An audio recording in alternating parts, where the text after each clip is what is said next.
नमस्कार। मेधज astro channel पे मेधज परिवार और संस्कार में आप सबका स्वागत है। दिन गुरुवार, बृहस्पतिवार, थर्सडे 2 अक्टूबर 2025।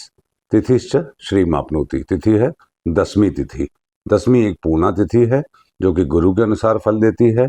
आपकी कुंडली में जहाँ पे शुक्र बैठे हों या शुक्र की राशियां जहाँ पे हों उसके अनुसार ये फल देती है। दशमी तिथि पे सिंह और वृश्चिक राशि दग्ध हो जाती है। वृश्चिक राशि मास शून्य राशि है, इसलिए इंपॉर्टेंट है आज का दिन। सिंह राशि में वक्री ग्रह के नाम पे केतु हैं जो कि वक्री होते हैं, इसीलिए आज का दिन विपरीत राजयोग कारक दिन है। कल भी विपरीत राजयोग कारक दिन था नवमी में, जो मैं बताना भूल गया था। नवमी के दिन भी सिंह राशि दग्ध थी और उसमें केतु वक्री हैं जो कि वर्तमान में गोचर कर रहे हैं। इसीलिए नवरात्र के समय ये तिथि अति महत्वपूर्ण है और हम लोग के लिए दशमी तिथि, वैसे भी दशहरा कहा जाता है, ये सक्सेस का दिन है। जहाँ पे नौमी तिथि रिक्ता थी, शून्यता का एहसास दे रही थी, वहीं पे दसवीं तिथि पूर्णा तिथि है जो कि पूर्णता का एहसास दे रही है और गुरु के अनुसार फल देती है। गुरु के अनुसार फल देने का तात्पर्य क्या है कि गुरु वर्तमान में मिथुन राशि में है और मुझे लगता है अक्टूबर में ही शायद जाएंगे ये इसमें कर्क राशि में उच्च के हो जाएंगे, तो उच्चाभिलाषी हो चुके हैं। और उच्चाभिलाषी का मतलब है कि अब कम ही दिन बचे हैं, बड़ा प्लेनेट है गुरु, इसीलिए कर के गुरु का फल अब मिलना शुरू हो रहा है धीरे धीरे। इसीलिए दशमी तिथि अत्यंत विजय का सूचक है आज। गुरु अब कर्काभिलाषी हो गए हैं तो कर्क का फल अब देना शुरू कर दिया है उन्होंने, ऐसा हम लोग को मान के चलना चाहिए। वारात आयुष्यवर्धनम, वार गुरुवार है। पुनर्वसु नक्षत्र में कई मौके भी दे रहे हैं हमको।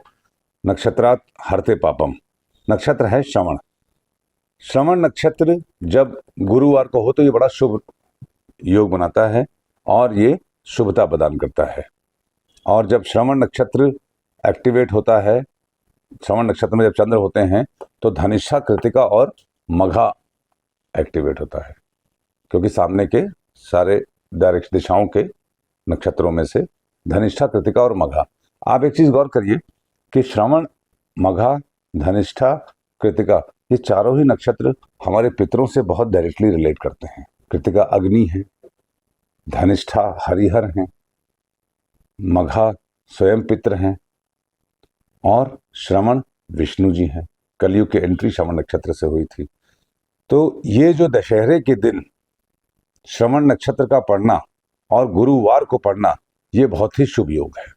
और उत्तराषाढ़ा नक्षत्र भी 9:15 बजे तक है। उत्तराषाढ़ा तो श्रवण के जुपिटर गुरुवार के दिन बहुत ही शुभ योग बनाता है। योगात रोग निवारणम योग है सुकर्मण योग। सुकर्मण योग पुनर्वसु नक्षत्र में होता है। पुनर्वसु नक्षत्र में होता है और सुकर्मण योग के स्वामी होते हैं मंगल। मंगल वेरी वेल डिस्पोज्ड हैं तुला राशि में, स्वाति नक्षत्र में है, इसलिए मैं इतना अच्छा कह रहा हूँ। सुकर्मण मीन्स शुभता, creativity. Punarvasu return of light, cat has 9 lives. Sukarman योग को शुभ योग की संज्ञा दी गई है। करणात् कार्य सिद्धिश्च, करण है तैतिल। करण है तैतिल, उसके पश्चात गर करण इज अगेन गुरु। गुरु प्रधान दिन है ये दशहरा। सबको शुभ हो। दशमी के दिन देवी हम पे सब पे कल्याण करेंगी। अक्टूबर का महीना है, 2 अक्टूबर है।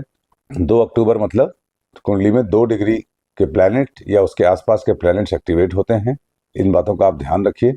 मैंने आपको बताया था कि कुछ अच्छी बातें आपको मैं बताऊंगा देखने के लिए। नक्षत्रों के नाम आप लिख लीजिए एक जगह पे और उनके नाम याद कर लीजिए। उसके बाद मैं आपको अगले कुछ वीडियोस में ये बताऊंगा कि ये कैसे देखा जाता है कि किसी भी जातक का जीवन परिवार के रिस्पेक्ट में कैसा चलेगा। जब उत्तराषाढ़ा श्रवण नक्षत्र होता है तो वहां से छठा नक्षत्र श्रवण, धनिष्ठा, शतभिषा, पूर्वा भाद्रपद, उत्तरा भाद्रपद और रेवती।